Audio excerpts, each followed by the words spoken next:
Hi, I'm Mike McGee, CEO of the Pennsylvania Association of Realtors. With me today is Commissioner Jessica Altman of the Pennsylvania Insurance Department. We're here today to talk about health insurance in the Commonwealth of Pennsylvania. So many realtors are independent contractors who have to buy their own health insurance on the individual market. What options are available for these folks and how can they shop for the best deal? Sure, so we have about 400,000 people in Pennsylvania who don't get coverage from their employer or don't get coverage through a public program like Medicare or Medicaid. Those are where most people get their health insurance. And they rely on the individual market for coverage where they can buy that coverage for themselves and their families. The best place to go to purchase that coverage is healthcare.gov. That's where you can go, explore your options, shop around, and ultimately enroll in coverage through the individual market. So we hear from some of our members, though, that they find these plans pretty expensive. Is there any financial help available for them? Yeah, so about 4 in 5 Pennsylvanians who are in that individual market receive financial assistance that helps them cover the cost of that insurance. That can come in the form of premium subsidies that lower the monthly cost through that premium. And many people are also eligible for assistance that helps pay their out-of-pocket costs like co-payments and deductibles. So most people in that market do receive financial assistance. There are also some plans offered off of the exchange that can be more affordable if you're one of the people not eligible for financial assistance. And we have a tool available for that on our website called Checkbook. And so that's another place that you can look if you don't know what options are out there and you want to just quickly look through what's available and explore your options. So what if you make income that's above the levels that you mentioned? Yeah, so the 1 in 5 Pennsylvanian who is in this market and isn't eligible for financial assistance, we hear a lot about those people and what they're seeing in terms of prices, and I share the concerns about affordability in that market. I'd like to begin by talking about Act 42, which is a new piece of legislation Governor Wolf signed just about a month ago that is going to ultimately lower prices for this entire market and will lower prices for those that aren't eligible for financial assistance. Act 42 is going to do 2 things. First, it's going to create a state-based exchange so we can bring that authority back to the Commonwealth, no longer rely on the federal government, make choices that make sense for Pennsylvanians, for Pennsylvania's health insurers, and really bring that back to our home. The second thing it's going to do is create a reinsurance program that's going to cover some of the costs of really high cost claims, really high cost enrollees separately, allowing the average cost for the rest of the market to go down, which means premiums are going to go down by an expected 5 to 10% relative to what they would be without Act 42. So that's the first thing. The second thing is our individual market is really on a good path. We're seeing stability, we're seeing increased choices. Last year even, I actually approved a statewide average decrease in prices, which we haven't seen before. And as we see more options, which includes new entrants to the market, includes our insurers expanding where they offer coverage, that choice and competition is going to not only bring new options, but also bring prices down. And I think we're seeing that for people really across the Commonwealth. You talk about new options that might be coming on the market, but are there plans that people should be concerned or wary about buying? Yeah, so there are some products out there right now that traditionally have been considered supplemental insurance products.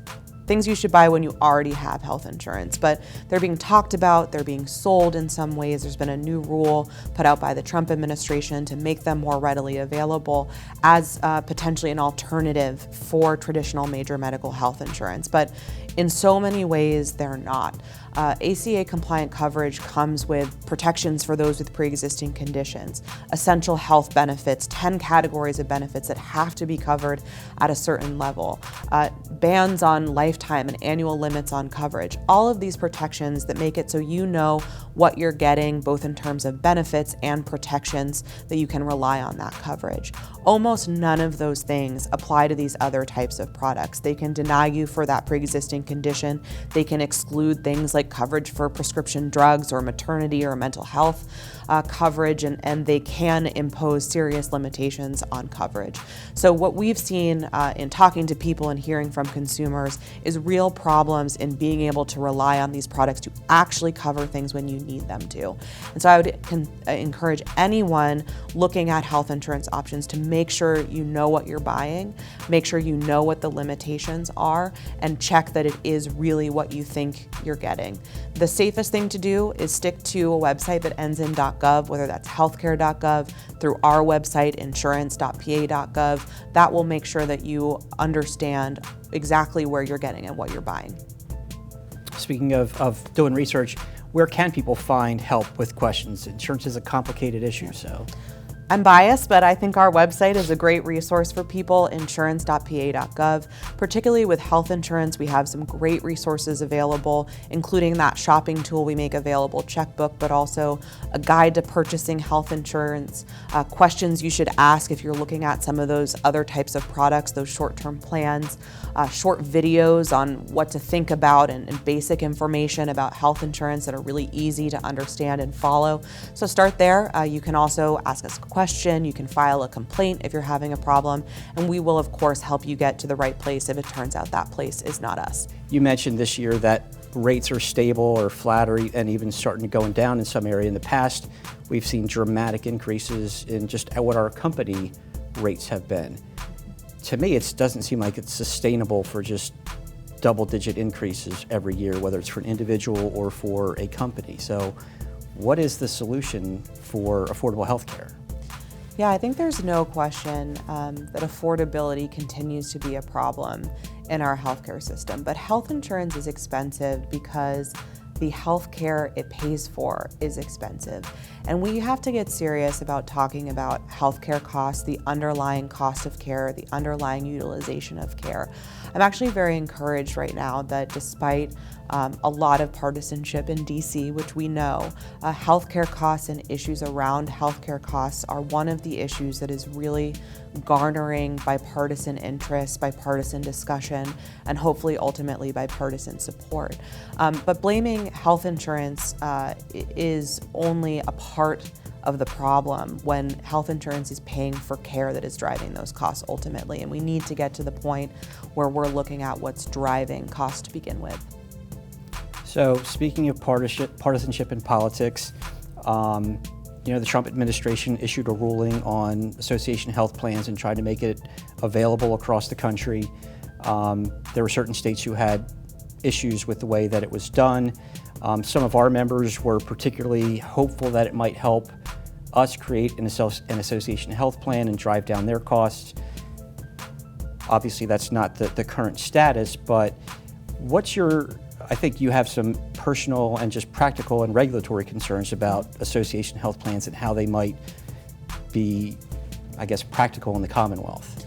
Yeah, so I think there's three pieces there. The first is that new regulation is in heavy litigation right now. As of the last court that decided, and we expect it to go on to higher courts, that rule has been overturned. And so we have to make sure we actually understand whether the federal rules are or are not changing in order to understand where we're at. The second is that Pennsylvania has a long history with association health plans where a number of association health plans, before we had some of the laws we have now in place, didn't turn out well. And some of those were entities that were truly sham organizations collecting premiums with no intent of ever paying out on claims. Some of them were truly well-intentioned entities who never wanted to say no to covering a person, to covering a benefit, never wanted to raise prices. And at the end of the day, they did not have the financial stability to make it, and they went under. And because of those experiences, Pennsylvania, long before I was here, long before these rules were talked about, put in place standards to make sure that the association health plans that are offered in a way that minimizes the risk of those types of things happening again. And as the insurance regulator, in the face of a federal rule that has continuously reiterated that it is not preempting states and states' ability to oversee association health plans, we have to look to the laws that we have, that our legislature chose to put in place first and foremost. And a lot of what I have done is try to provide clarity to the marketplace about what those laws do say about what's allowed here. But then there's also some policy concerns, and I'll talk about that too in the face of what the rule could create in some states more than others, depending on those state rules. The first is that through this model, a lot of the ACA protections don't have to be applied, essential health benefits, making sure that coverage is robust and consumer protections apply. And we don't want to allow this construct of association health plans to be an excuse to have substandard coverage offered to people who currently are able to avail themselves of truly robust, reliable coverage because it meets the ACA standards. The second sort of higher level concern is that this could be a way for employers who happen to have, or groups of employers who happen to have healthier employees to separate themselves from those who have less healthy enrollees. And that may mean they can save money on their premium, but it means that the other businesses, the other groups of employers are going to pay more. And that's the concept of adverse selection. Today, for example, in our market that serves small businesses, they're all in one risk pool. They all pay the average cost for everyone who has small businesses, who's offering coverage for their employees. As you start to peel out some of the healthier people, the costs for who's left are going to go up. And so we don't want to create a paradigm where in the name of saving money for some people, we're penalizing and charging more money to those that probably need that coverage most because they obviously have higher healthcare needs. So you obviously have a deep background in health insurance issues. If you were emperor, what do you think the keys are to finding stability to health insurance generally and making it somewhat stable and affordable for your average individual? Yeah. So first of all, there is no silver bullet in healthcare. These are incredibly challenging questions. First of all, we need to make sure that everyone has access to healthcare first and foremost.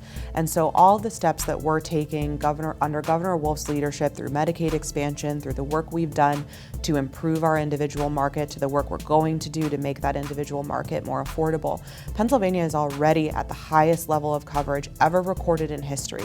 Just 5.5% of Pennsylvanians are going without coverage, according to the most recent U.S. Census data. And so we're going to keep moving that needle to try and make sure that as we figure out the problems around cost and complexity and all of the different stakeholders and players in our market, that people aren't left out in the cold without coverage. But then we do need to talk about healthcare costs, and we need to look at how we're paying for care, what care we're paying for, how much we're paying for it, and what we can do to really lower those costs, because that is going to only increase access as people can afford coverage better, and as we begin to spend slightly more sustainable, because our healthcare costs today are truly unsustainable and growing unsustainably. We need to move that needle in the other direction. Do you see any insurance companies or companies in general trying to take progressive methods to control their costs and or offer maybe unique plans for people that aren't the traditional not real estate, but the traditional insurance models? I think we're seeing that. I think perhaps even more than that, and maybe even more importantly than that, they're looking at innovative ways that they're paying for care. So not how they're offering coverage for the care, but how they're actually paying for care to move that needle. There's a large movement in our healthcare system away from what we policy nerds call paying for volume to paying for value. And what that says is we don't want to just pay for, here's more money every time you need a test, here's more money every time you need a procedure. We want to pay for outcomes, and we want to know that you're going to do the right thing by the patient to get that best outcome, but not have an incentive to do things that aren't needed, that aren't necessary. Let's just work to get our population healthier, and we're all going to be better off. And so these new payment models that are starting to be adopted more widely, that are being studied with support from the federal government, also came with the ACA to do these pilots and start to see what really moves the needle. Those types of things that look to have money tied to what the actual outcomes are, to me, that's some of the most promising innovation in the healthcare sector. Well, thank you again for your time. We appreciate you coming in to talk about health insurance at the Commonwealth. Thank you for having me.